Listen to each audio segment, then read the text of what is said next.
This is Bloomberg Businessweek. Insight from the reporters and editors who bring you America's most trusted business magazine, plus global business, finance, and tech news. The Bloomberg Businessweek podcast with Carol Massar and Tim Stenovec from Bloomberg Radio. Hi, everyone. Welcome to the Bloomberg Businessweek Weekend Podcast. A very busy few days in global markets, on Capitol Hill, and in geopolitics. In the U.S., we got data showing inflation easing and growth softening.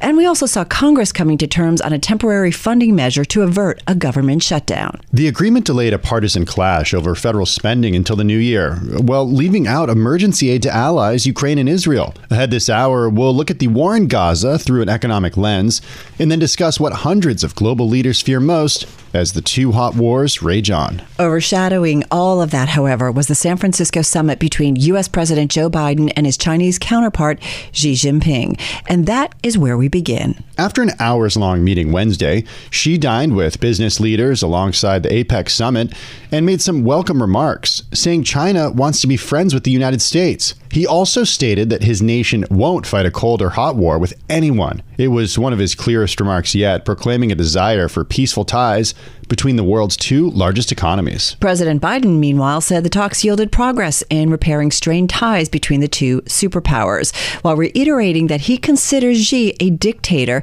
in an apparent off-the-cuff remark. But keep in mind, apparently it's not the first time he has said that, basically making the distinction between how the Chinese government is run and how the U.S. government is run.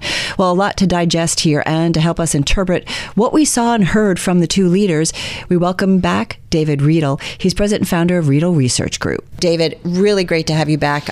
So timely. This meeting, significant or just a photo op, which many would also say has value in seeing these two leaders together and on U.S. soil specifically? That's exactly right. I'm not denigrating the photo op. That's an important part of diplomacy. But I think some important things have happened here. I think a floor has been put in the relationship. I think things stopped getting worse. And I think we have the building blocks of recreating at least a functioning U.S.-China relationship, which is very important for us, for them, and for the rest of the world. Well, point out what in the past couple of years has not been functioning, and what you think, now that there is a floor in the relationship, will start functioning soon, David.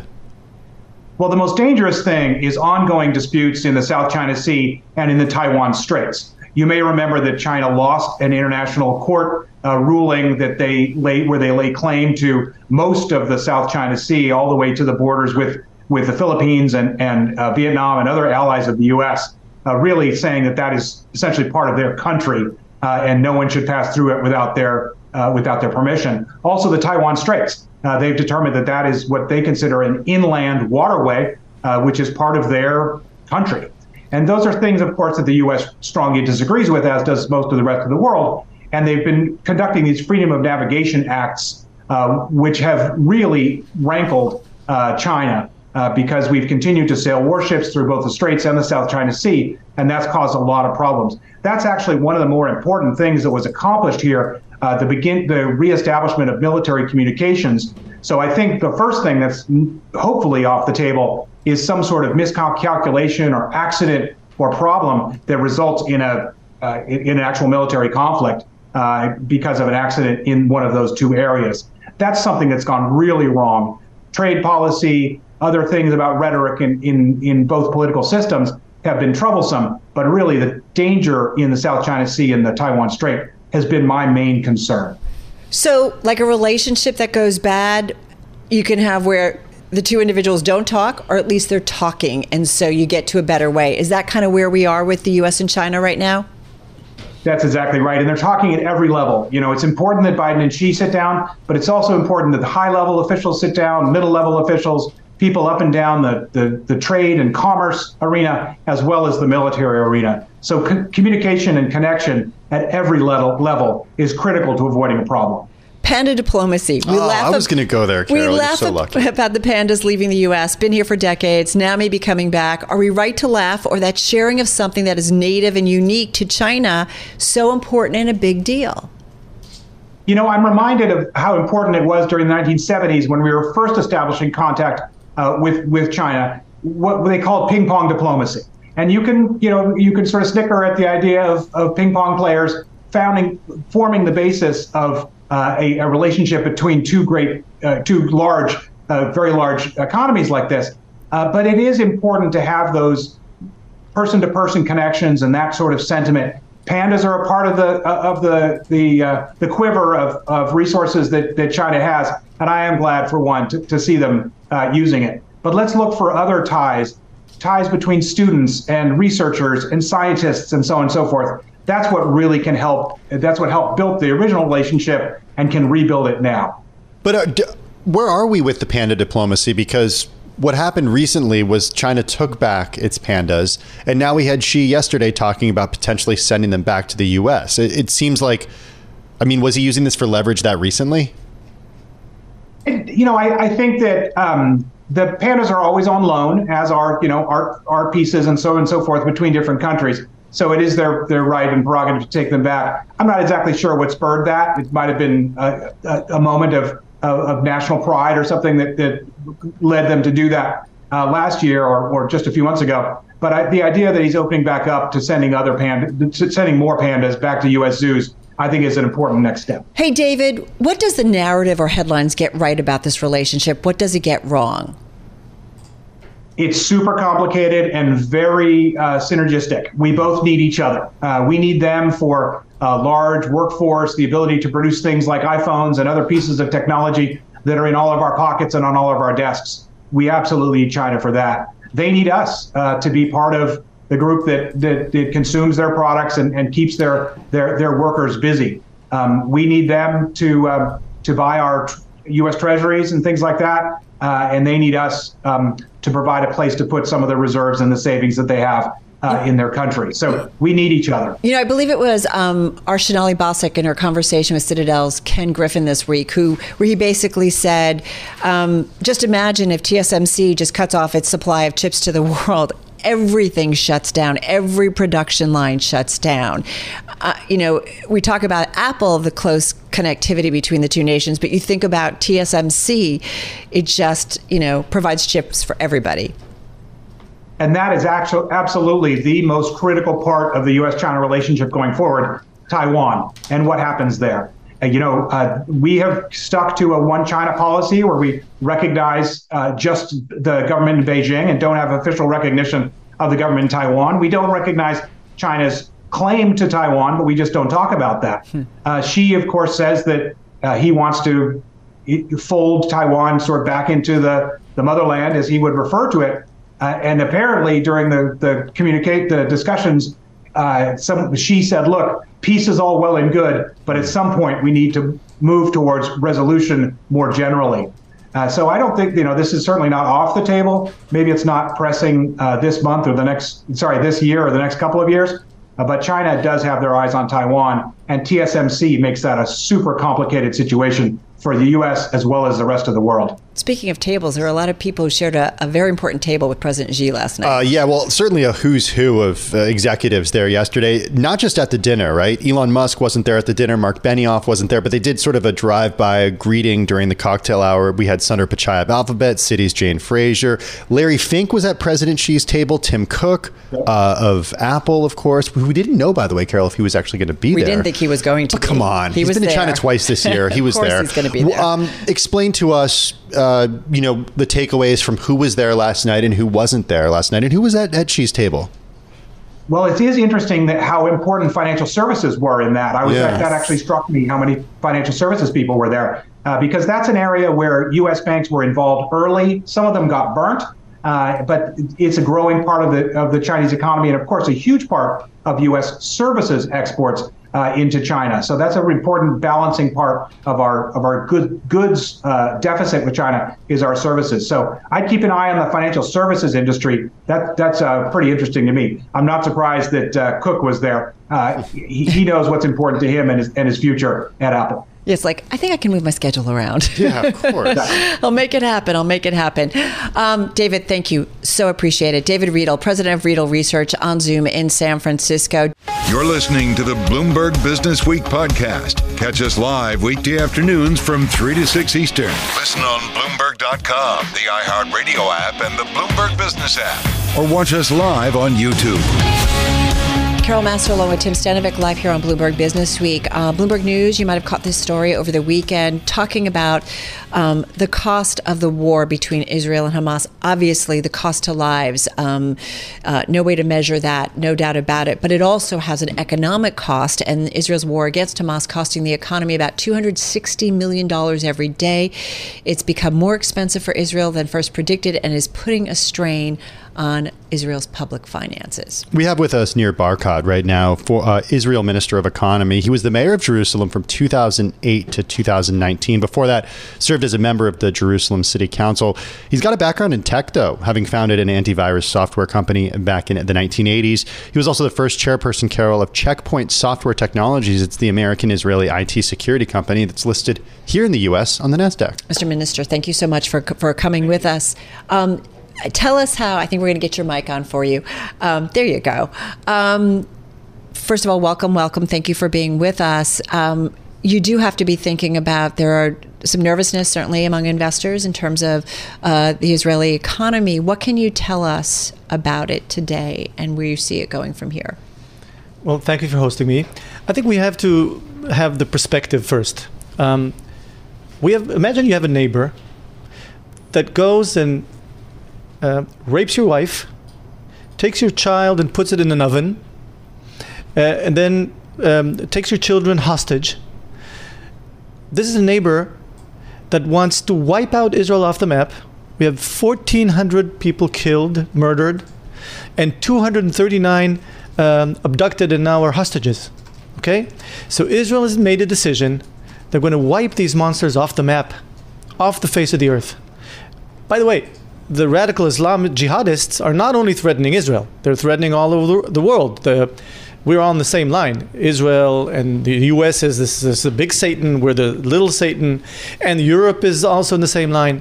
So we're not just fighting our own battle. We're fighting a battle between good and evil, between the West civilized world and radical Islamist jihadists that want to kill everyone else. I'm saying this because this is the perspective. We're going to win this war. We're going to wipe them off the face of the earth like the world did with the Nazis after, at the tail end of the Second World War. And once we do that, and we will do that, the world is going to be a much, much better world for everyone, not just for Israel. And so you have to look at the economic perspective as a derivative of that goal. So yeah, we're now focusing our energy and our economy on the war, where it's going to cost us 2 to 3% of the GDP, which is something that Israel could relatively easily manage. We had 60% debt to GDP entering this war. And let me, forgive me, because, that should have been like our second or third or fourth question, because obviously our hearts and our minds go out to what's been happening and the conflict on both sides. And it seems like we've had many conversations about trying to figure a better way forward for what's going on there. And when we start talking about the future, people are like, well, wait, we've got to figure out what's going on right now and deal with it, the situation. And so let me go back there and say, when you think this conflict, this war, will be done? Well, we're taking time because we don't want collateral damage. We have to deal with There's already been collateral damage. Well, on both sides. No, there's no collateral damage on our side. It's an intent to kill Israelis and wipe us off the map. We don't want to target innocent civilians. We deal with the Hamas that are hiding behind. In our shelters, we put our citizens. In Gaza, the militants use the shelter, and they don't care about their civilians. They don't care. Actually, they're using as human shields. We hide we protect our civilians. They don't. And so entering Gaza, focusing on the militants that are, by the way, using the hostages as human shields. It's a challenge, so we're taking our time. We want to make sure that we only hit the militants and enable the people to leave the northern part of Gaza. There are corridors helping them go to the southern part, because we care about every human life, and we don't feel comfortable if there's collateral damage. That's why we're taking our time. And the war, we will win this war. There's no doubt in my mind. What happens to Gaza when, as you say, you win that war? Who ends up ruling Gaza? Anybody that says that in its charter is not to wipe Israel off the map. Hamas will not be there after this war. We're waiting to see. Israel struck a peace deal with Egypt, which was our biggest enemy at the time. They recognize the state of Israel, our right of existence, and we have 40 years peace with them. Similarly with Jordan, we have 25 years peace. I remember I was 7 years old when they attacked us in 67. Okay, but we came to terms with them. We have the Abraham Accords, and hopefully expand that. Once somebody will come in Gaza and recognize the right of the state of Israel to live and seek peace, we will collaborate with them like we did in the past. If they continue to say, and their charter is destruction of Israel, we'll fight them until we beat them, and we'll wait for somebody to come and replace those radical jihadists that will seek peace. What is the economic way forward? And no one would dispute Hamas terrorists, right? That must be put to an end. Not Palestinians that are there in Gaza. So what is the economic way forward for Israel and Palestinians to exist economically, where both thrive? Because many would argue that that's not the situation for many in Gaza right now. So, see, there are good examples of how we collaborate. Until October 7th, we had 120,000 Palestinians that used to cross the fence every day and work in Israel. Okay? And we've had tech entrepreneurs who have talked about working, Israeli tech entrepreneurs who have worked with individuals in Gaza. Right. We believe in civil separation. They should manage their lives. And we believe in collaboration on the economic side. At least we did until October 7. Now it's much more challenging because there's a deep concern between Israel. We don't trust our neighbors. And could you imagine going through what we did in October 7 and trying to go back to before October 7? It's not going to happen. And so while we were more optimistic on economic collaboration, it's very difficult to work and collaborate with them. Was it an economic situation where both sides benefited as well? Yes, of course. And there was thriving? Because many would argue, we see it certainly in the U.S., and not apples to apples, but when people feel like they're economically left behind, that's when chaos can come out. So that's what I'm trying to understand. Many would argue there needs to be two states where two separate states can thrive economically on their own. Let me give you a statistic. The Israeli average salary is $54,000 on average. The Arab Israelis is probably close to $35,000 to $40,000 average salary. The Palestinians that used to cross the fence every day was $16,000. The Palestinians that work and collaborate in Judea and Samaria with the Jewish cities and towns was about 11,000 to 12,000. In the Judea and Samaria, the Arab side, was about 7,000, and Gaza before the war was $3,000 a person a year. So that demonstrates that the more they collaborate with the Jewish state, the better off they are. And we want to collaborate. We wanted to collaborate, but they have to decide if they want to wipe us off the map. We will fight them until we take them off the face of the earth. It's their decision to make. Our hands are always open to collaborate and create peace, and we have peace with Arab countries. It's their decision to make. If they want to fight, they'll lose. If they want to collaborate, we will. Mr. Minister, I want to ask about these... But you're not talking Hamas, you're talking Palestinians, right, to collaborate. Talking anybody that wants to wipe us off the map of the earth, we'll hunt them down until they raise the white flag. On the economy, I wanted to ask about the coalition funds, this discretionary spending that's earmarked to the five parties of Netanyahu's government. Do you think those should be scaled back to make more room for war financing? Right now, we have a unity government. And I think one of the biggest challenges we have is expanding unity government throughout the war and after the war. One of the biggest challenges we have is unification.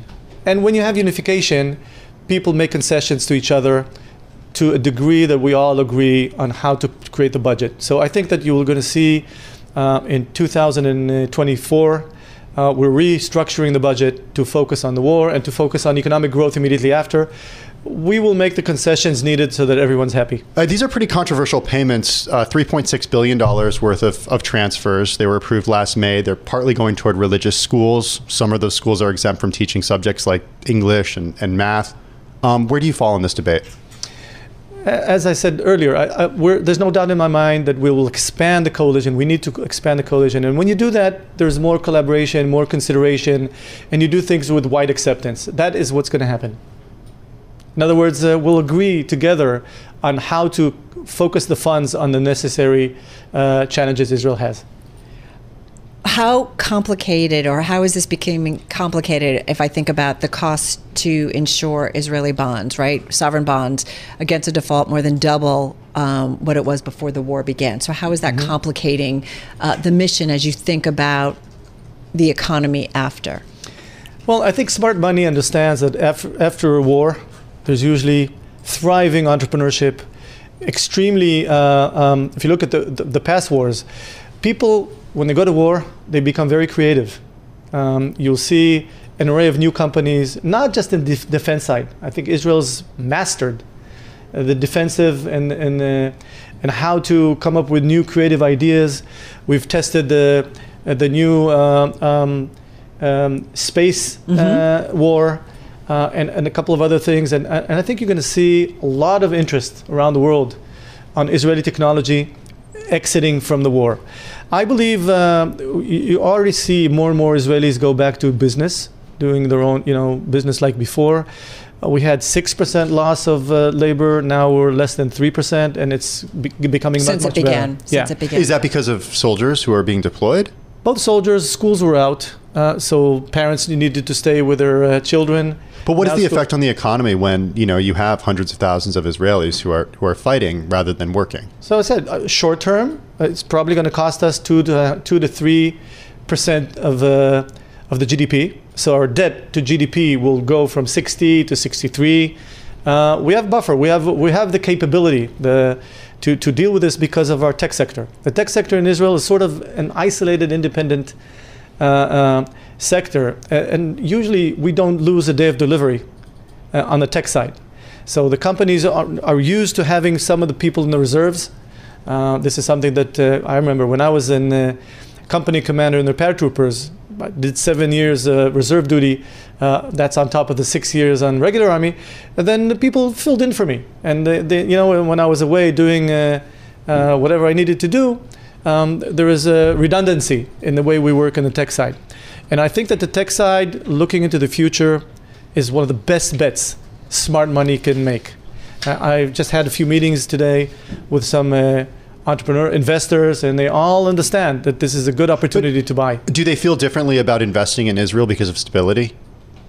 No, on the contrary. They understand that if you look back at the history of Israel, throughout the wars, no one has never lost a day of delivery. It does feel a little different, though, and forgive me, I haven't been there in years, but when I visited Israel years ago, there weren't rockets that could reach Tel Aviv. And then in the beginning of this, Tel Aviv felt totally cut off from areas of conflict.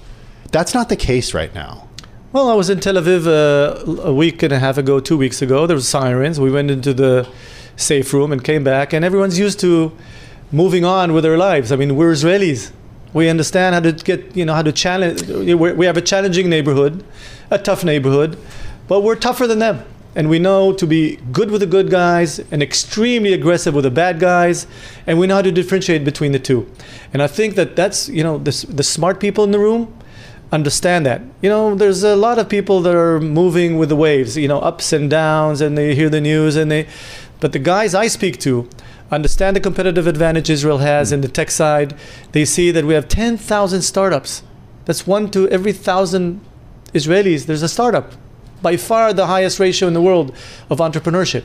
We have 1,800 startups in health life sciences alone, leading in security, cybersecurity, and now with all of the after this war, you're going to see a huge growth in many, many sectors that Israel has. And once we beat Hamas, it's going to be one of the safest areas to invest in the South.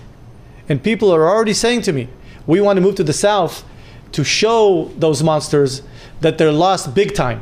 Because right in that region, in the south, there's going to be, I believe, huge growth and interest of residents and businesses. Minister Barkat, let me ask you though, when Prime Minister Benjamin Netanyahu says he's committed to paying whatever economic price this war exacts on us, though, does that though give people pause when they get a little concerned about some of the instability? And we've certainly seen it play out in the markets. Does that make it a little bit more complicated? There's full consensus and agreement in Israel. Everyone understands the mission and doesn't question that. But when he says whatever economic price, for investors, they have this ability to make a dividing line between maybe what they perceive as what's right and also what makes sense from an investment perspective. I hate to be so black and white. Just got 25 seconds here. Where if there's no security, there's no economy. So security is one step before economy. And that's why we're willing to put all of what we need to do to bring security back to the southern region. And then we're going to have to deal with the northern region and other threats. Thank you so much. So appreciate it. Nir Barkat, he is the Israel Minister of Economy. You're listening to the Bloomberg Business Week podcast. Catch us live weekday afternoons from 3 to 6 Eastern on Bloomberg Radio, the Bloomberg Business App, and YouTube. You can also listen live on Amazon Alexa from our flagship New York station. Just say, Alexa, play Bloomberg 1130. Well, we want to switch gears to a story that's in the upcoming new issue of Bloomberg Businessweek. It's about the smuggling networks that ferry migrants over the U.S.-Mexico border. They've long relied on vulnerable Americans to do the driving, figuring that they are the people most inclined to risk criminal charges for quick cash. After all, drivers can be paid thousands of dollars per passenger. Yeah, in fact, in such cities as Tucson and Corpus Christi, Texas, recruiters trawl homeless shelters, welfare offices, and secondhand cell phone shops for prospective drivers. But real-world recruitment is time-consuming and tedious. And now those recruiters have turned to a more efficient tool, Carol: social media. They have indeed. Julia Love is a technology reporter at Bloomberg News in the new issue of Bloomberg Businessweek on newsstands tomorrow. She writes about the cartel-backed networks that are using Snapchat, TikTok, and some other apps to entice drivers into transporting migrants. She joins us from our San Francisco bureau. Joe Weber is the editor of Bloomberg Businessweek. He joins us here in our interactive broker studio. As we mentioned, it's in the upcoming new issue on newsstands tomorrow, but also online at Bloomberg.com/Businessweek and already on the Bloomberg terminal. Bit of a sobering story, a real story. Very much so. It's actually kind of a sequel to a story that Julia wrote earlier in the year, which was just a magnificent feature about an American coyote. And we kept in touch because we really wanted to see what else she could find. And lo and behold, this one connects directly to her beat, and it shows that the tech companies that are the platforms that so many of us use to talk with one another are also a way that cartel-backed groups are recruiting coyotes. So take us to the border and how this plays out, Julia. Essentially, human smuggling networks need a lot of drivers to transport migrants after they cross into the United States on the last leg of the journey, and they have long recruited vulnerable U.S. citizens to do this work. In the past, they would recruit people in person at bars. They would also go to homeless shelters, places where they knew they could find people who were in a tough spot. But now social media is enabling them to do that with much greater efficiency. How do they find, Julia, these people on social media? You highlight a few of them in your story. It's, again, incredible reporting. I really encourage everybody to go read it. But how do these orchestrators actually find these people on social media? It's a mix of different techniques. Sometimes they will post ads that appear briefly that users respond to. The post might say something like, "Want to make quick cash? Message me, drivers needed." Other times, they will reach out to people proactively. There's certain types of users who they seem to target. Young men are a desirable demographic. They see them as a little bit more impulsive and willing to take a risk. And so our main character for this story is a young man who was recruited on Snapchat. He had been struggling to pay his bills, and when he got this offer to make, a few $1,000s, he found it enticing. Did he do it? Tell us about the process, like how he found out about, kind of what it was all about, or what he thought it was about, and then maybe what it really was about. Yeah, so he gets a message on Snapchat, asking if he wants to make some easy money, and then he expresses interest, and the conversation is then shifted to WhatsApp, where it becomes clear that he will be transporting migrants, and he has some reservations, but he ultimately decides to do it, under some pressure from the recruiter, and he sets out on a trip, and he's arrested on his very first drive, which is often how these trips end. Which is, such a sober way for this to go. But I'm curious because he even thought about maybe not doing it as he was considering it, right? And he was, some of his friends were approached too, right? And so what drew him to ultimately do this? So what defense lawyers have really underscored to me is that, these smuggling networks are ultimately, they operate with the permission of the cartels, they're criminal groups, and so you can't really back out of this work. They often exert pressure. There's a huge power imbalance between these young people and the folks who are recruiting them. And so that's what happened to our main character. He did have second thoughts, but the recruiter, sent him his address and just indicated, you're going to go through with this. I mean, how do they find, It's kind of scary stuff here because, one, you're dealing with a cartel or a cartel-backed group, I should say, Julia. Two, they already know this identifying information about someone. So in that case, he certainly felt pressured to move forward with it. You're a technology reporter, too. And this is the story as much about technology and the way that's certainly changed many, many lives. What do the tech companies say about the way these platforms are being used? So the tech companies stress that this issue is a priority to them, that they do not allow human smuggling on their platforms, that they're working closely with law enforcement and doing everything they can. But workers tell me that behind the scenes, these trust and safety teams are tasked with so many big issues, elections, child safety, and so it's tough for them to find the resources for a problem like this. And it can be a tough thing to get to the bottom of. The posts use veiled language. It can be a little bit tricky at scale to determine, are they trying to recruit a coyote or are they recruiting a private chauffeur? And so, it's tough. Well, and what I thought was interesting is, and you include this in your story, Julia, is that you make a point of the stuff we post on social media can actually make you a target for recruiters. Talk to us a little bit about that. Oversharing. Right? Yeah.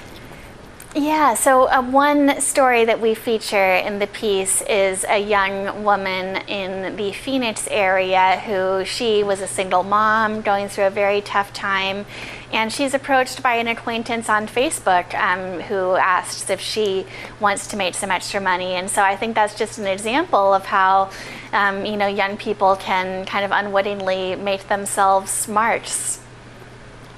And what about the companies in all of this, Julie? Because obviously, a company like Snap or Meta, and you could almost use any messaging platform to, post, and lure people into this kind of underworld.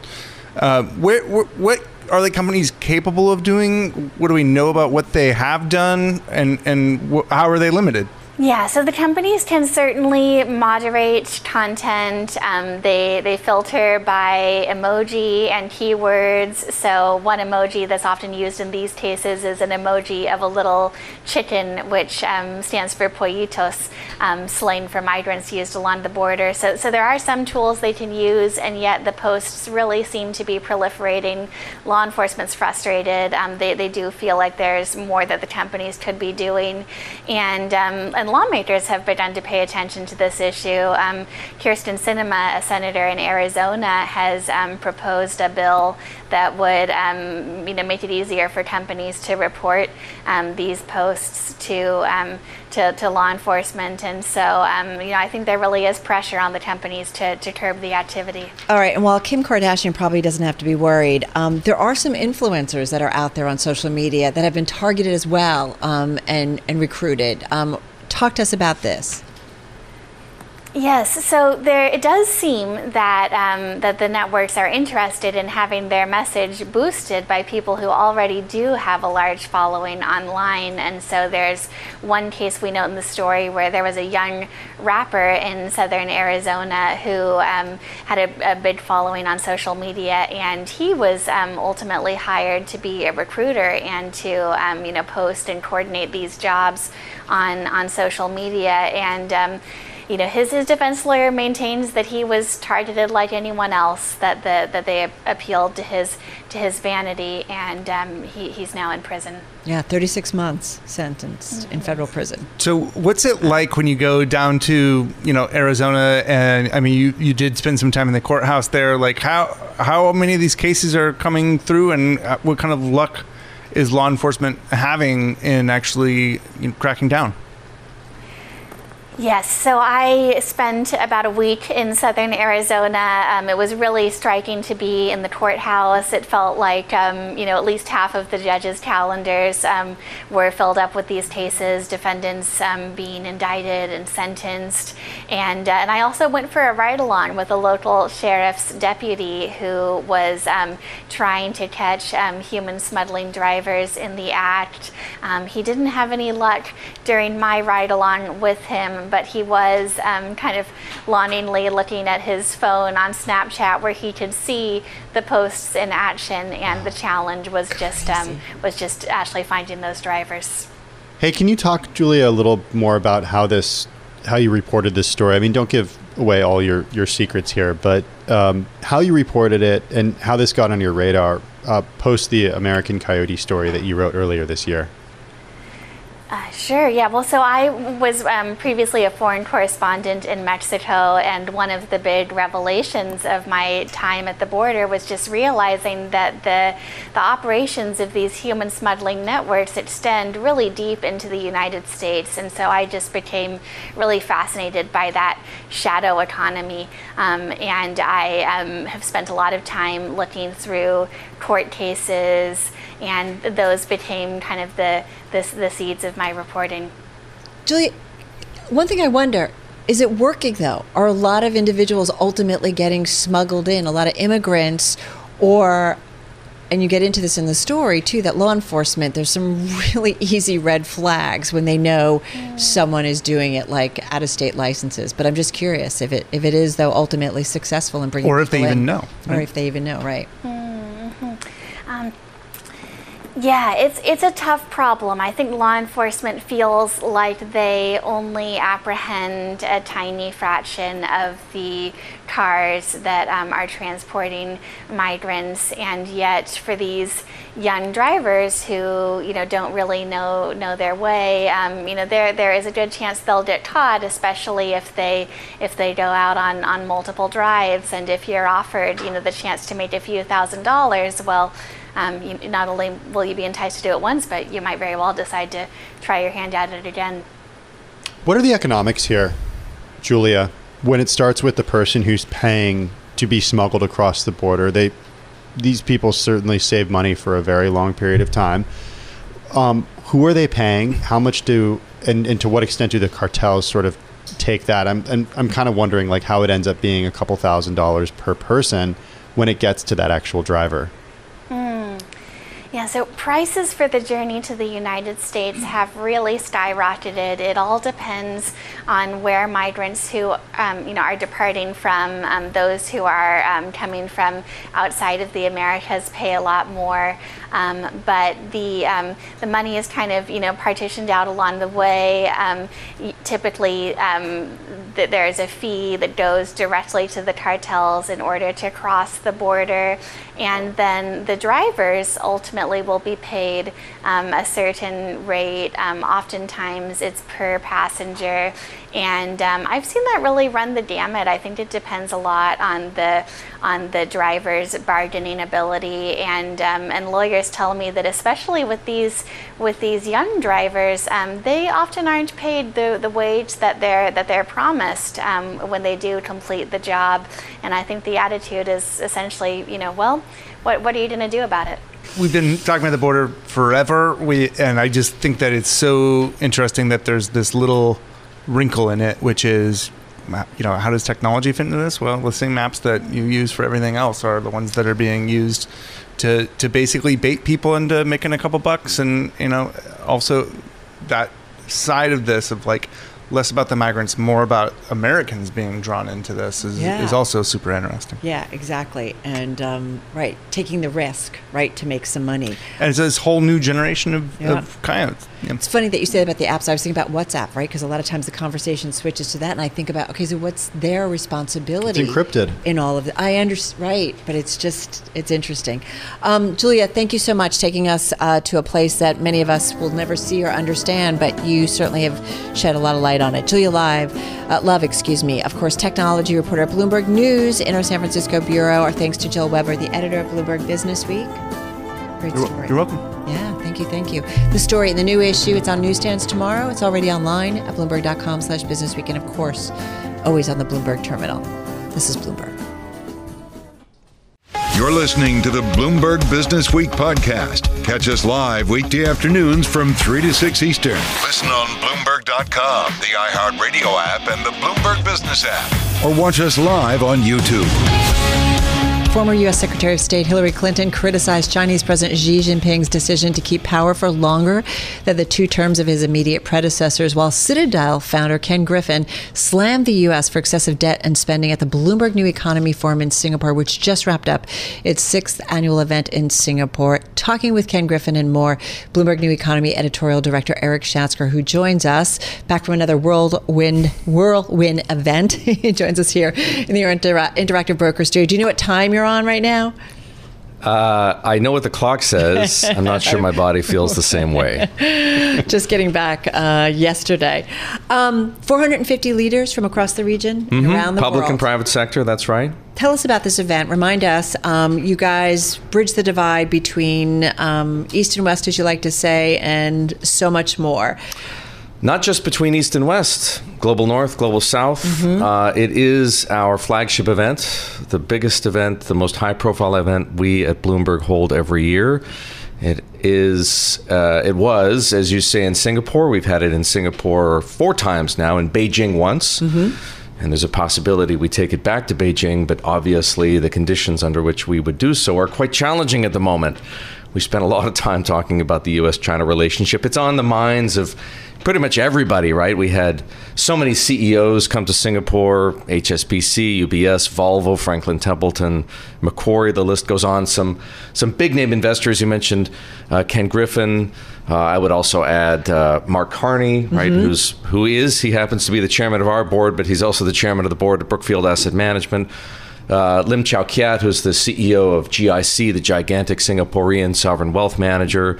Some technologists, a fascinating guy, Nubar Afayan, who is the co-founder of Moderna. You may have spoken to him in the past. Jeffrey Katzenberg, the Hollywood mogul who's now moved into technology investing. Kai-Fu Lee, whom you know, one of the pioneers in artificial intelligence. It all added up to an amazing 3 days of programming, great one-on-one interviews, great conversations, great breakout sessions. Off the stage. Hey, Eric, you mentioned, certainly U.S.-China relations being a focus, not just there, but certainly for us this week with potentially, I think, it's actually going to happen, all but happened already, President Biden and President Xi Jinping meeting on Wednesday in San Francisco. But it also happened against the backdrop of Israel and Hamas, and Israel's war against Hamas, and vice versa. What did you hear from leaders around the world when it came to Israel? Well, I would say this. A year ago, we were talking about the war in Ukraine. We're still talking about the war in Ukraine. It's still happening, tragically. What the attack on Israel by Hamas and Israel's subsequent offensive against Hamas in Gaza has done is complicate the geopolitical backdrop. It has made geopolitics are always unpredictable and always unmanageable. But now that you have two wars going on and the possibility of something else breaking out on, say, a third front, if you will, and I'm not going to predict what that might be, but there are lots of people thinking that perhaps Vladimir Putin or perhaps even Xi Jinping or North Korea might decide to take advantage of the fact that the U.S. is stretched on a couple of fronts and try to open up a third. It really is a world of incalculable outcomes.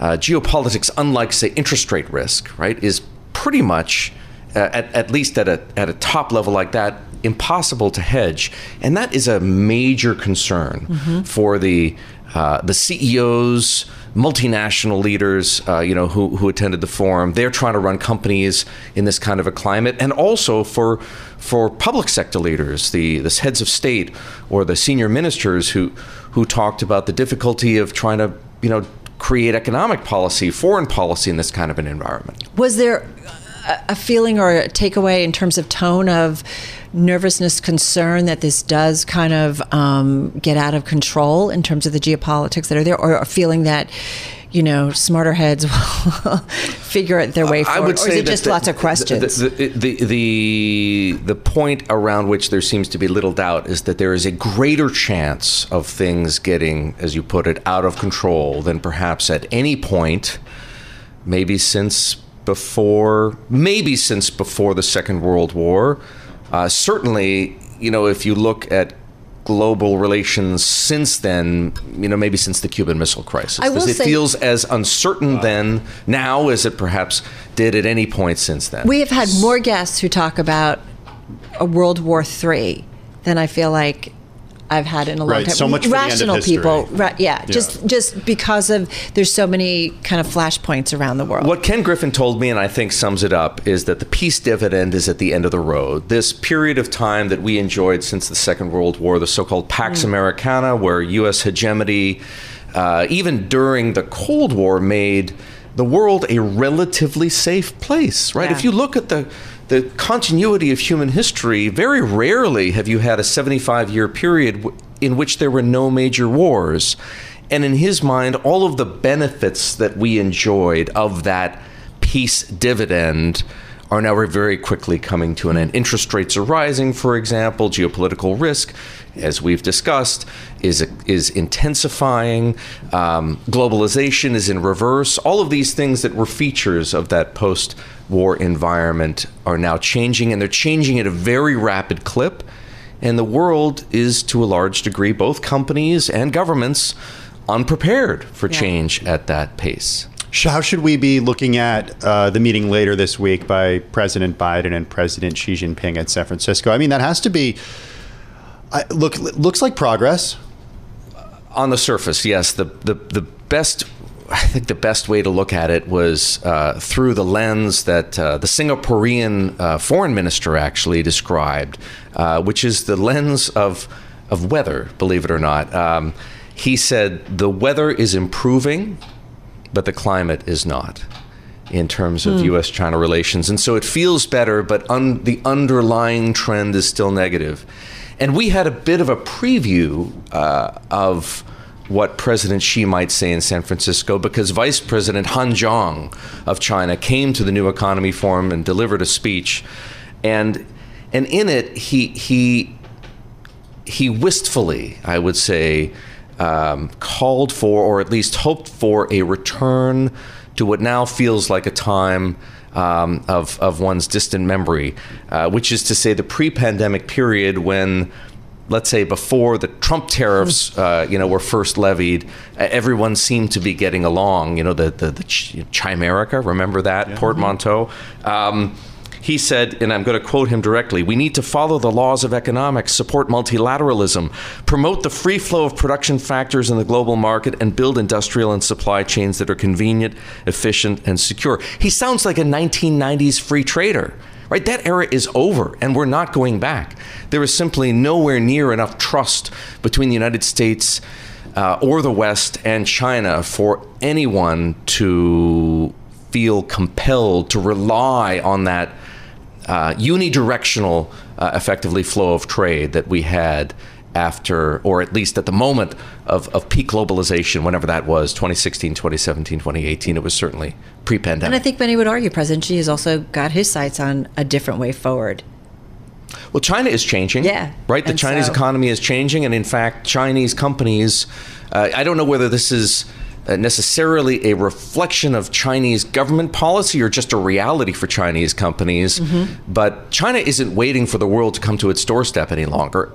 You know, foreign direct investment into China is plummeting, and it's the Chinese companies that are actually beginning to invest. Whether it be here in the United States, there are a number of examples of Chinese companies being active, for example, in EVs and in particular the battery sector, or other parts of the world. Wow, certainly gives us a lot to think about, and you just put it all together so well. And I highly recommend for folks to just head to the Bloomberg or Bloomberg.com and check out some of the interviews from Bloomberg New Economy. Welcome back. Thank you. Bloomberg New Economy editorial director Eric Schatzker.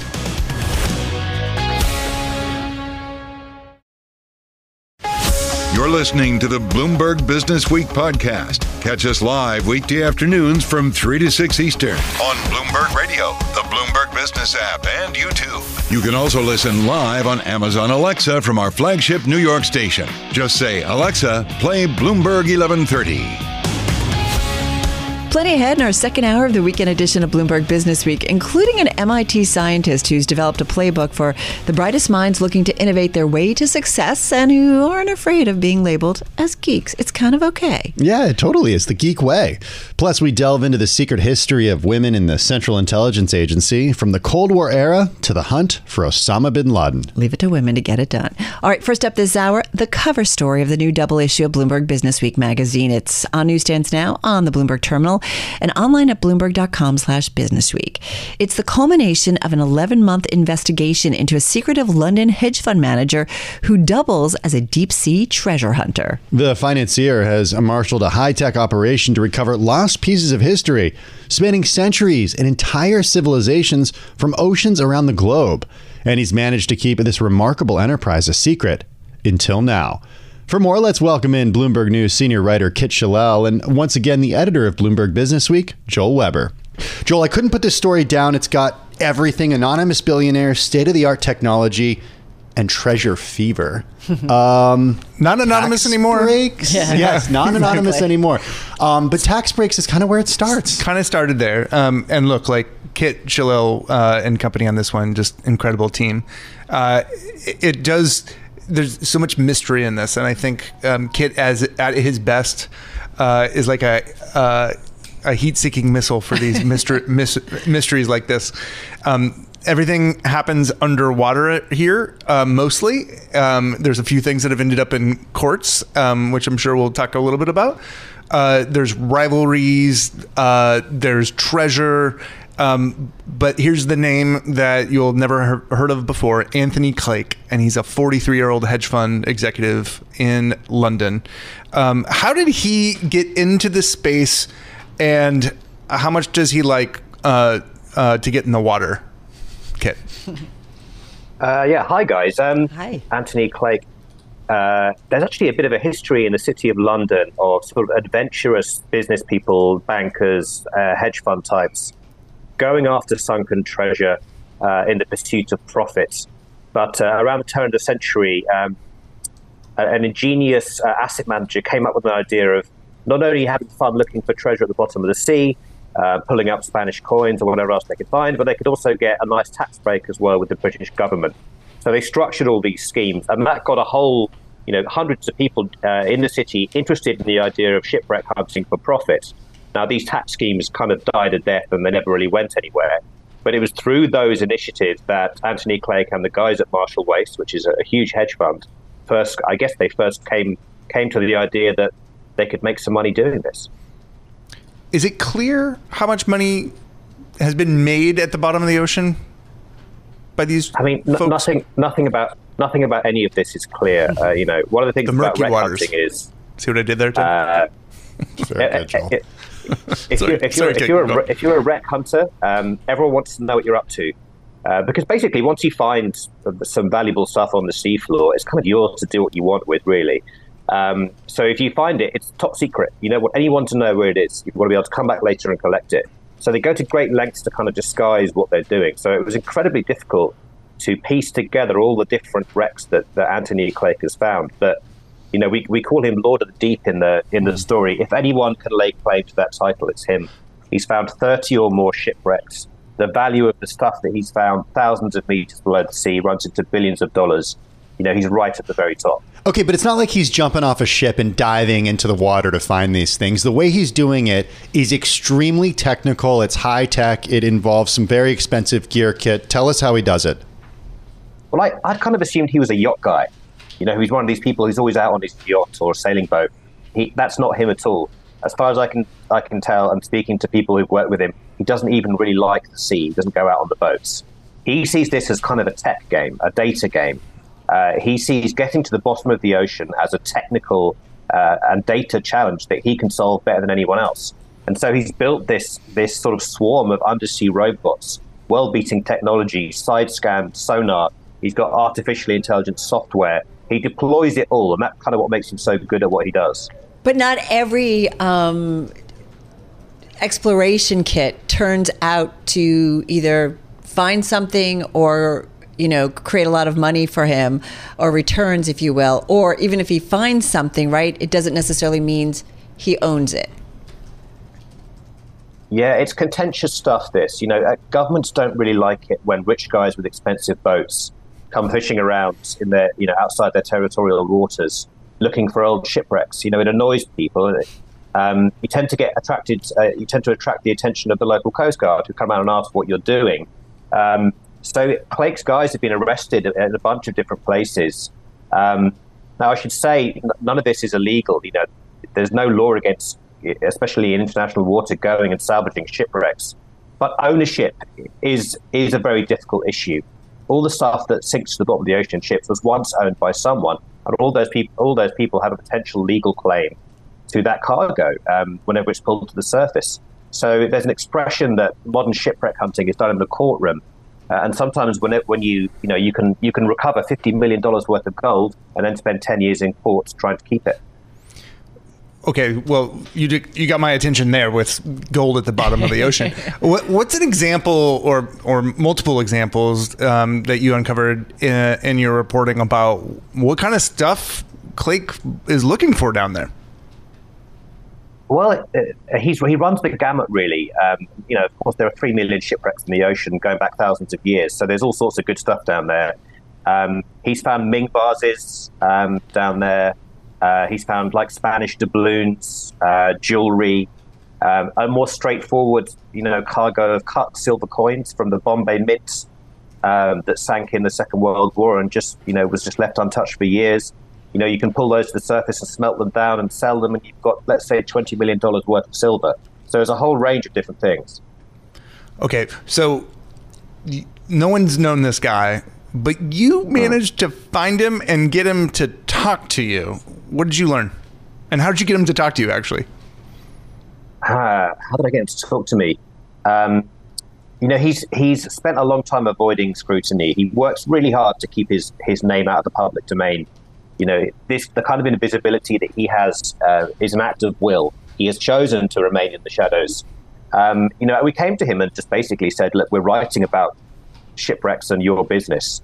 Would you like to explain sort of the complexities to us? And so we had an interesting, brief conversation where he talks me through what he's been doing over the last few years. But one thing he wasn't really able to answer, one thing I still don't really know is, why go to all this trouble? He works at a $62 billion hedge fund. He doesn't need extra money from shipwrecks. He claims not to be particularly interested in the historical side of things. So he's still kind of an enigmatic character. You've been, though, in the Ocean Infinity control room. Is that correct? It was one of my colleagues, Olivia, got a tour. Yes, it's an amazing high-tech facility. It looks like a sort of an e-gaming arena. There's these giant chairs and sort of Xbox-style controllers, and it's from that room they can remotely control underwater vehicles, robotic submarines. They're even building a fleet of new ships now that can be completely unmanned, that can just be at sea, controlled from their HQ.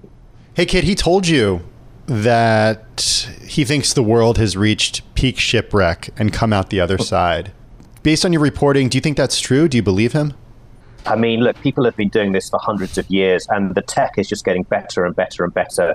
Do I think that if one of his robot submarines uncovered a very interesting-looking shipwreck that he thought might yield some interesting material, do I think he'd go for it? Yes, absolutely, I do. It's irresistible once you get interested in this stuff. Once you get hooked, it's treasure fever. You have to go back. Okay, Kit. So, any sense of what might be on his wish list for the next treasure hunt? That I don't know. You can play an interesting game with Ocean Infinity, which is his company. Those vessels use the AIS satellite location system, so you can actually see where they are in the world.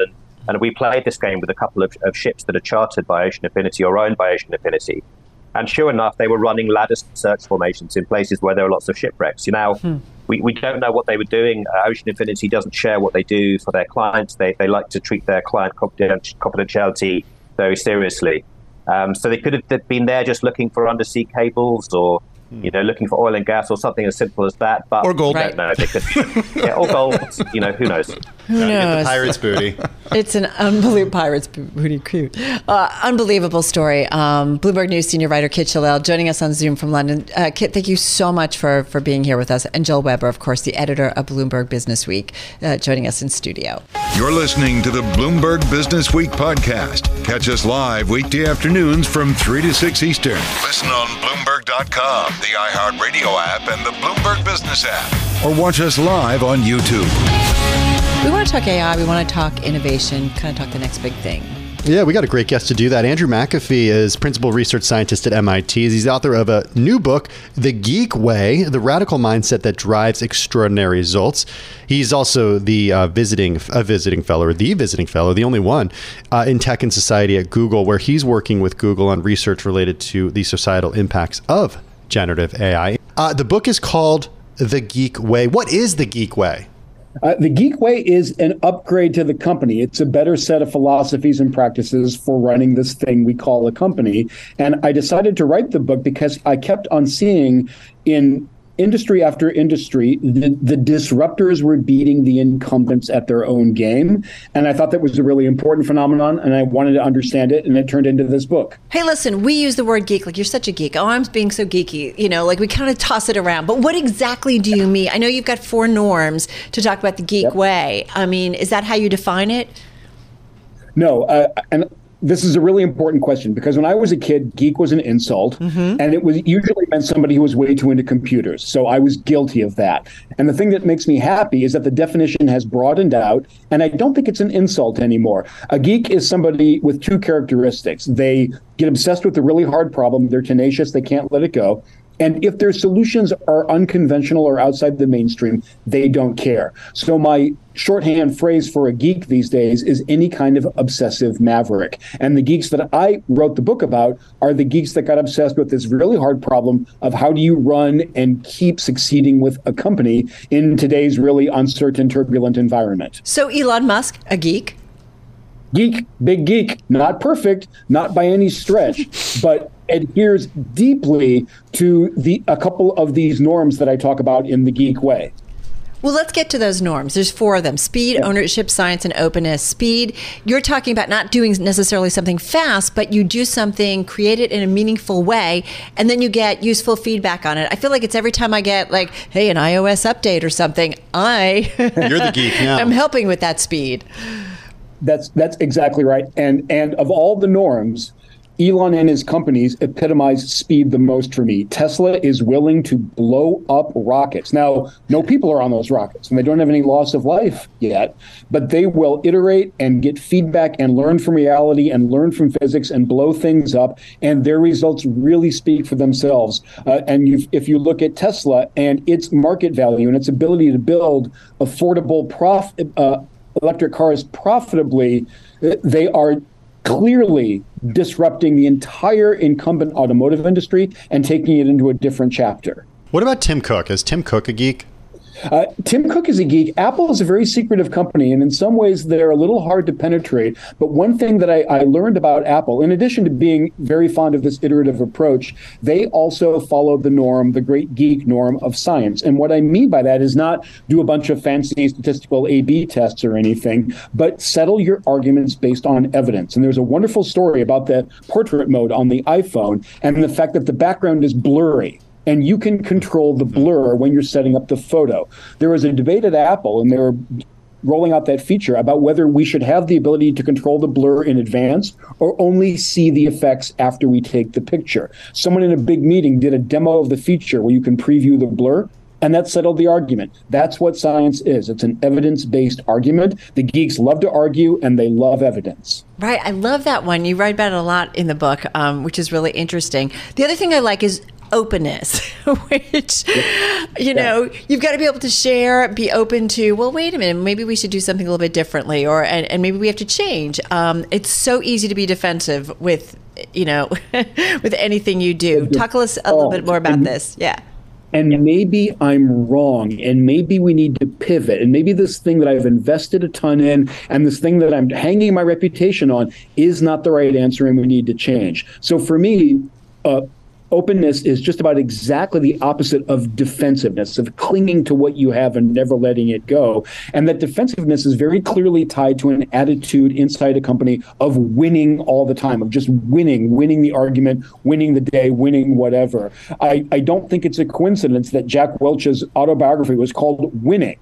And walking away from that, and it's not that the geeks love losing. These are incredibly tough competitors, but they realize that if you're going to win over the long haul, you have to take risks, you have to fail sometimes, you have to not punish people when they are failing. And I think it's amazing that Jeff Bezos, in one of his shareholder letters a few years ago, said, look, if we are not incubating multi-billion dollars inside Amazon right now, we are not innovating at the right scale, we are not taking enough risks. Now, it looks like Alexa was one of those multi-billion dollar failures, but the culture at Amazon is one that not only tolerates that, but in many cases celebrates it. One of those, maybe that, I don't know if we can consider it a failure at this point, but one of those that wasn't a failure was AWS. And the guy who, you know, was charged and tasked with building that out is none other than Andy Jassy, who's now the CEO of Amazon. Okay, so Andrew, tell us about some folks who maybe aren't geeks that you've come across in your research, who are high profile and we've heard of. I mean, you can look at the unbelievably short lifespan of Quibi, which was this short video streaming quick bites launched with great fanfare. We all watched it from our homes during the pandemic, but go ahead. No, we didn't. That's why we that's why it no longer exists. We didn't watch it that much. We watched the failure. YouTube and TikTok, but not Quibi very much. But think about that. Jeffrey Katzenberg, who's the founder of it, is an actual Hollywood visionary, a huge string of tape measure home runs in that industry. He recruited Meg Whitman to be the CEO of Quibi. They raised coming on $2 billion to execute Katzenberg's vision of short-form entertainment. Now, they didn't do geeky things. They didn't listen to a lot of evidence. They weren't very open to changes in direction. They didn't build a beta of their product. They just realized this full vision and released it out there into the world, and it lasted as a live streaming platform less than 200 days before they announced the shutdown of it. It was just this really old-fashioned approach where you're just going to blindly follow the vision of the leader come hell or high water, and I contrast that with Netflix, which is funded by this complete outsider to the entertainment industry and is now disrupting that industry even as we speak. Fascinating. Is there some thought in terms of AI? We're all like agog, it feels like, over artificial intelligence. John Tucker's looking at me. Yeah, a gog. Good word. Thank you. A gog. But how do you think about it? Especially is there a geek to follow when it comes to AI that you think is going to be on it? Well, I think, first of all, that this period that we're living through of unreal science fiction progress with AI, and in particular, this latest chapter of generative AI, these are some of the most powerful tools we humans have ever invented to help us accomplish our goals. We're living through an astonishing period of innovation. Now, what kinds of companies are going to be successful at harnessing that technology? I think they're geek companies. This technology is so new. It's deeply weird. The future is very uncertain. I think maybe the only way, but certainly the best way that you're going to get smart about it and learn how to use AI and generative AI is by following this geeky approach of taking a little risk, trying something, getting feedback, iterating, moving into the future that way. I'll be astonished if AI helps the people still following the industrial era playbook come back against the geeks. I do not predict that. I'm so dying to ask you about metaverse, but we've run out of time. You're going to have to come back. This was fascinating. Andrew McAfee, principal research scientist at MIT. His book is called The Geek Way, The Radical Mindset That Drives Extraordinary Results. Extraordinary works. Extraordinary, too. Really fascinating, right, in terms of how you look at things. You're listening to the Bloomberg Business Week podcast. Catch us live weekday afternoons from 3 to 6 Eastern. Listen on Bloomberg.com, the iHeartRadio app, and the Bloomberg Business App. Or watch us live on YouTube. We've got a great interview before we head into the weekend. Yeah, I'm really excited about this one. I think when people think of the work that the CIA did, in the second half of the 20th century, they probably think of the movies that they've seen, spycraft carried out during the Cold War. A lot of the main characters, perhaps all of them, were men. I mean, think about the network of the men at the top. That's a good point. Of the CIA. Alan Dulles, Hoyt Vandenberg, Wait, Bob men at Gates. the top, not women? Well, let's get to our next guest, actually, because she discovered that there was another network at the CIA, one built by women. Here's what she wrote. Quote, "These women, like the men, were manipulators and operatives by instinct and training. During the Cold War and into the modern era, women worked alone and together, laboring in secret, running operations against the adversary, as well as striking often the organization they worked for." Love this. Pleased to have with us Liza Mundy. She's the author of the new book, The Sisterhood, The Secret History of Women at the CIA, as well as 4 other books, including the New York Times bestseller, Code Girls. She joins us on Zoom from Washington, D.C. Liza, so great to have you here with us. Women have been a part of the CIA since its inception in 1947, just after World War II. They've been around. It's funny, though, that we really haven't heard that much about it. Tell us how you got kind of turned on to this story. Yes, and thank you so much for having me. Women have been around in American intelligence and espionage even since before 1947, when the CIA was created.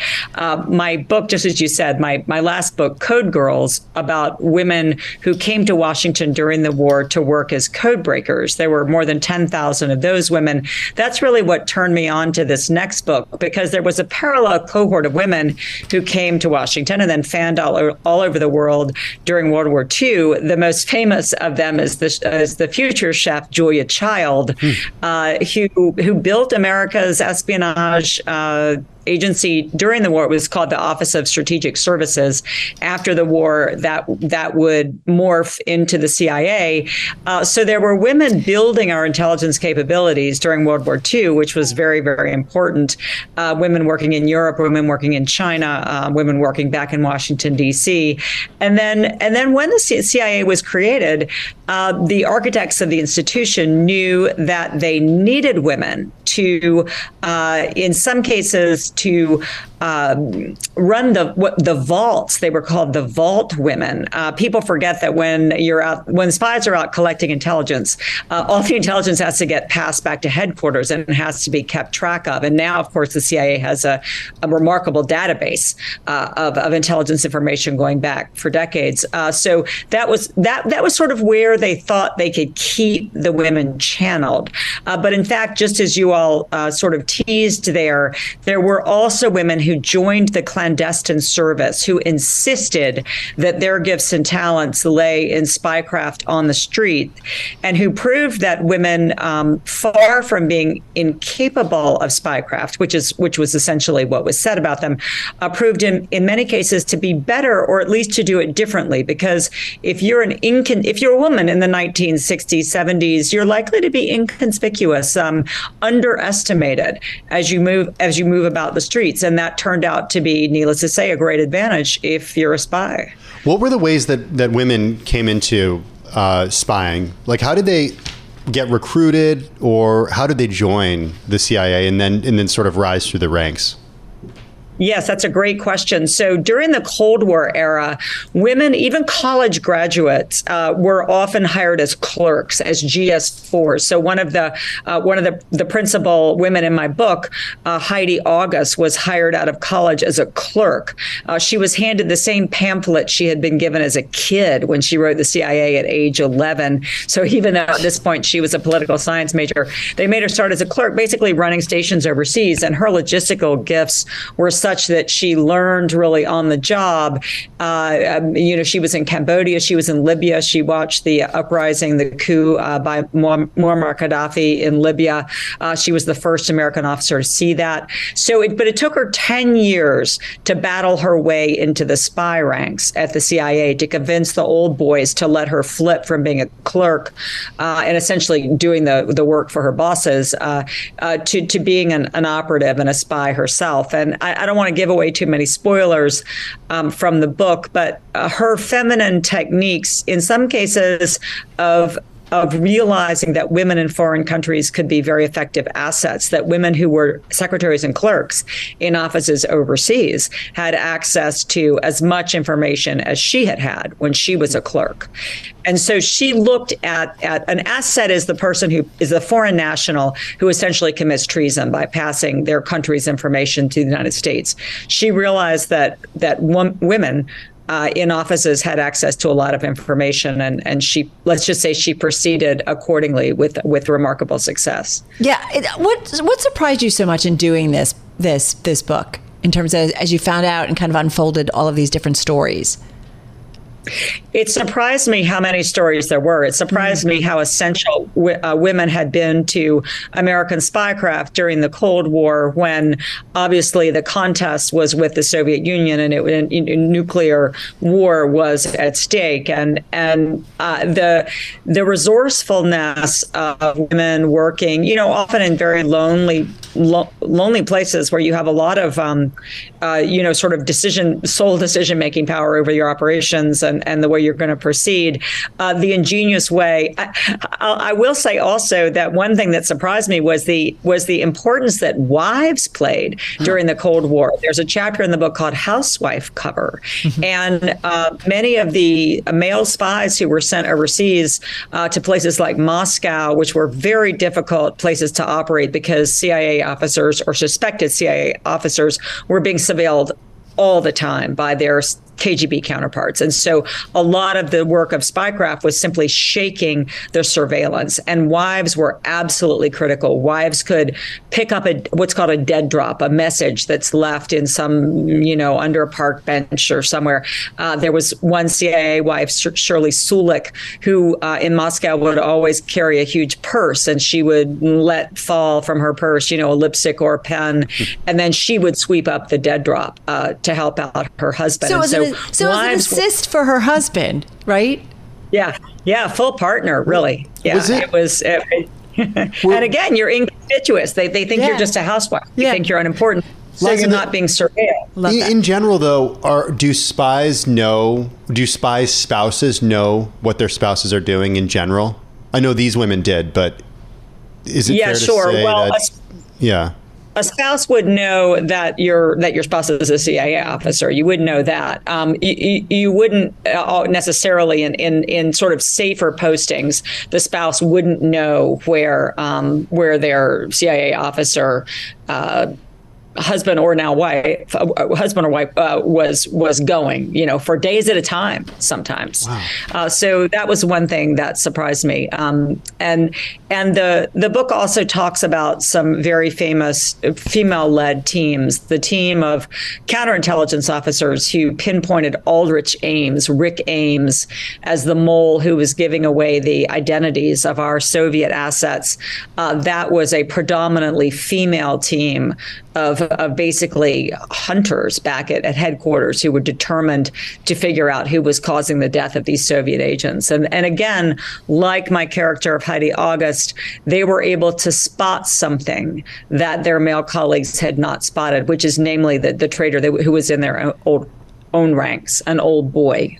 Are there common traits that make a woman good for intelligence work? Is there something, about women in particular? Is it just that they're unassuming, that, kind of out in the world, that people just don't think that they're going to be doing intelligence work? Is that what just makes them generally good? Or is there a trait that women are very special at, I guess, that makes it even better?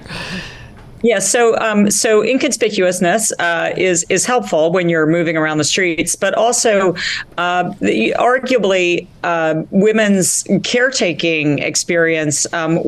People forget that when a CIA officer recruits an asset, someone who will pass them secrets, this person is going to be doing it regularly over a long period of time, and they might have difficulties psychologically or in their personal life, and so they have to be what's called handled. You have to handle your asset for a period of a couple of years and watch out for their well-being. And the women that I interviewed felt that they had certain feminine skills of empathy and instinct, the ability to tell if someone was in a good mental state or not. And so I think it is arguable that those kind of female traits, along with the ability to, as I said, to spot potential assets that your male colleagues might not have noticed. So I think both of those traits can be very helpful. And also learning how to play certain roles. Case officers, CIA case officers are also often very young. They're often in their 20s. The case officers are the people who are out recruiting. And so to appear sort of young and harmless and like, hey, could you explain to me how that rocket system works? To invite, if I may, to invite mansplaining is— I love it. I'm honored. The verb that they use is elicit. That's your goal, is to elicit information. And so the women would definitely invite mansplaining as a way of eliciting information about all sorts of weaponry. It's kind of like the oldest trick in the book. No. It's like the Barbie movie, right? Where the Barbie movie is like, how do you kind of get the men off course? It's like, here, could you explain how the remote works? It's just exactly. And it really does work. It really does work. Hey, Liza, tell me about the reporting process here. You've spent years as a reporter. You've written 4 other books in addition to this one. Talk to me about the reporting process, who you spoke to, who you weren't able to speak to, and how you got the information. Well, I interviewed a lot of women spies from different generations, women who started as clerks or were recruited in the 1960s, even in the 1950s. Because one of the things I wanted to show was how the women over a course of generations did build a network, did build a sisterhood. The CIA is a very clubby place. It always has been. It runs on networks. It's an institution where there's a lot of, you have to watch out for your colleagues. There's potentially undermining from your colleagues. And so it is important to have allies and to have a network of people who will watch your back. And it took women a long time to build that. So I interviewed women from all generations about their spy work.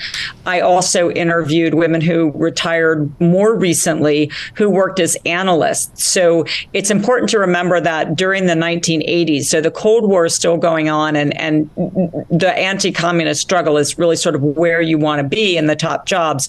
But there was a group of women who became early on interested in counterterrorism, the terrible plane hijackings of the 1980s, the emergence of these terrorist groups. People may remember the Lockerbie bombing, the bombing of Pan Am 103.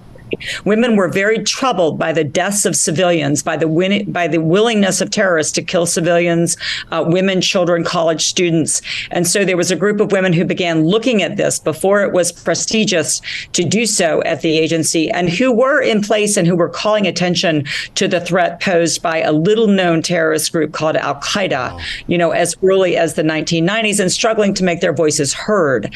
And that was frustrating for them. And because of the techniques that they pioneered, it was the team much later, the team of targeters, this new job at the CIA that entailed manhunting, tracking down terrorists all over the world. It was a strikingly female team of targeters who pinpointed the location of Osama bin Laden that led to the successful raid on the compound. And I did interview women who participated in that hunt who are still at the CIA, so active officers. That's a perfect segue of what I wanted to ask was how you navigated around stuff that's still classified versus stuff that's not classified. I mean, you spoke to people who are still at the CIA, so they couldn't tell you everything. They couldn't tell me everything, but we had an extensive interview in the presence of a public affairs officer, and they knew what they could tell me and what they couldn't. And and that's getting to be not old news, because I don't think the CIA considers anything old news, but certainly some of these officers are involved today, in the counterterrorism effort. But they could reveal about that operation. I mean, there have been books written about that operation in the compound, right. So they could certainly talk about the role that the targeters played in that operation. Hey, Liza, just have about a minute left. How dangerous were some of these women, the situations that they found themselves in? Very dangerous. And they were working in, the counterterrorism effort is a very dangerous one. These are jobs in lonely outposts. One of the young women case officers I interviewed who worked in Africa, one of her assignments was to help bring home the Nigerian schoolgirls who were captured by the terrorist group Boko Haram. So it was a humanitarian mission. And when she was stationed at a lonely outpost, she had a Glock, and she was given 50 rounds of ammunition, and they told her, 49 are for the enemy, and the last one would be for you. And so it was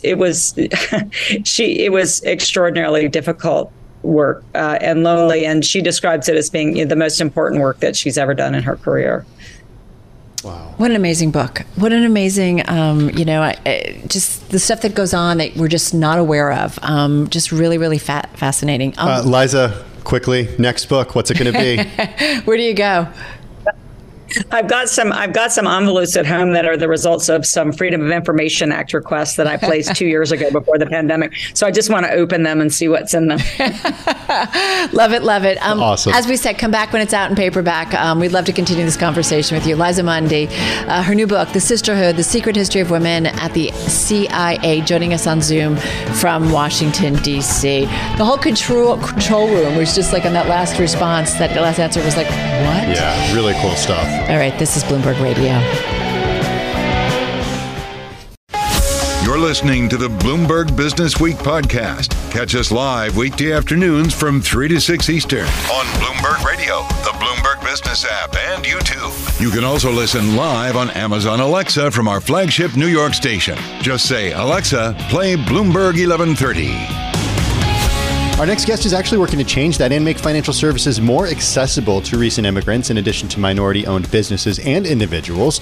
Kate Howe spent more than a dozen years on Wall Street before she left to start Happy Mango, a company that's doing just that. Kate, who's also CEO of Happy Mango, joins us here in the Bloomberg Interactive Brokers studio. Kate, how are you? Very good. Thank you for having me.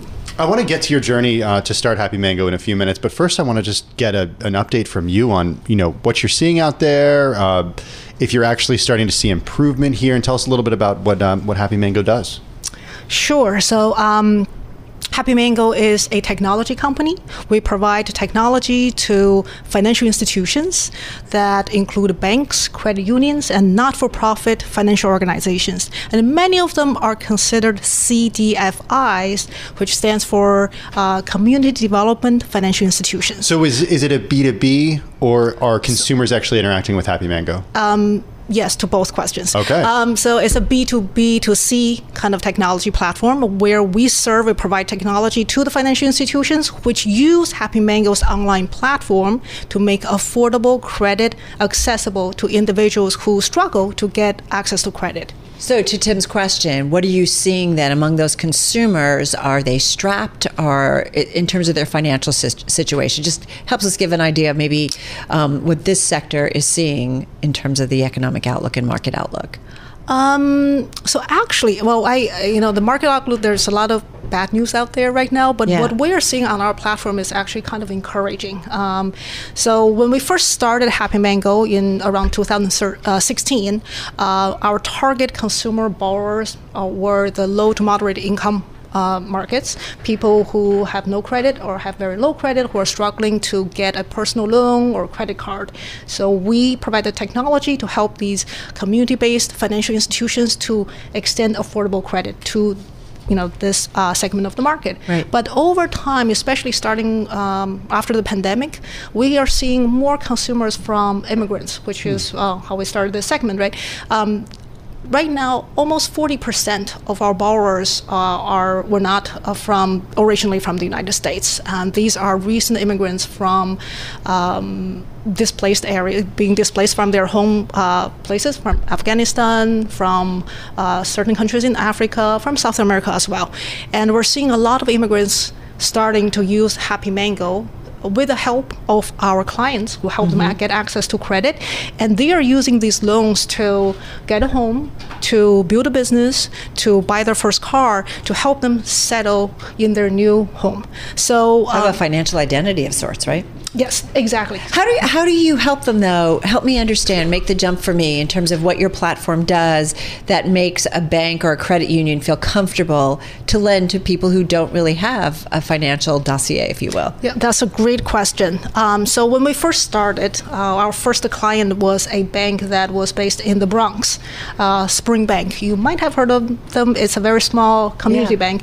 But what they saw in their community is that a lot of their depositors, a lot of their customers are struggling to get access to credit. They have to go to payday lenders or rent to own, right? They pay 300 to 400% APR. These are the non-bank financial services we referred to. Exactly, payday lenders. And then they, oftentimes, these borrowers will have to AKA crooks. Oh, wait, can I say that?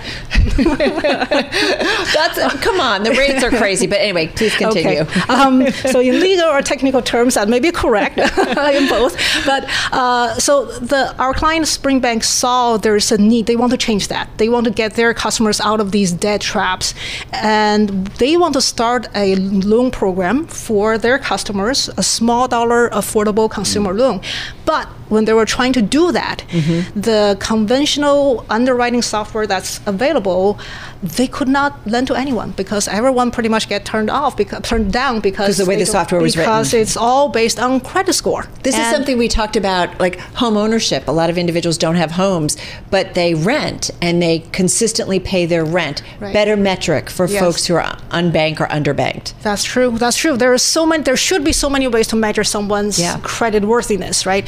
But a conventional way is just a credit score. So that didn't really help Spring Bank. That's how we first started. We helped them to develop a way to measure someone's ability to pay, not just looking at their credit score. How does your business work? How do you make money? So our clients are the banks and credit unions, so our clients would pay us for a subscription fee, and then they use it's completely free for their customers to use Happy Mango. Once somebody's on the platform, or once a bank using your particular platform or credit union, and then gives someone a loan or what have you, what's the, I guess, default rate? Or I'm trying to figure, what's the metric? Is there a metric that you guys can say? Yes, we do. We measure the default rate. Default rate, what would be your guess? For default rate for someone who doesn't have a credit score. I feel like someone's set up. I would guess it's less than for somebody who uses these traditional banking services, quote unquote. And what would that number be? Oh gosh, I have no idea. 5%? It's less than 5%. It's like these individuals who don't have credit scores, they work really hard to build up their credit. Is it less than their banked counterparts? Or perhaps people who do have a credit history? Yeah, I think if we use credit card default rate as a proxy, the credit card default rate right now is higher than 5%. So So it's really about the customers you work with and the relationship you're building in this process. And if I were a lender, Happy Mango is not a lender. We provide technology for lenders. But if I were a lender, I would lend to the kind of customers we lend out all day long. All right, we got 25 seconds. Why is it Happy Mango? Real quickly. Okay, so Happy Mango is really the nickname of me and my husband. That's cute. I love it. I love that. And guess who is happy and who's mango? Both sound good. I love mangoes. Each one is good. We knew there'd be a good story there. We had to ask. Kate, really interesting. Come back and let us know how things are going. Will do. Thank you. Kate House, she's founder and chief executive officer of Happy Mango, which we now know the origin of her company here in studio. You're listening and watching Bloomberg Businessweek, and this is Bloomberg. This is the Bloomberg Businessweek podcast, available on Apple, Spotify, and anywhere else you get your podcasts. Listen live weekday afternoons from 3 to 6 Eastern on Bloomberg.com, the iHeartRadio app, TuneIn, and the Bloomberg Business App. You can also watch us live every weekday on YouTube and always on the Bloomberg Terminal.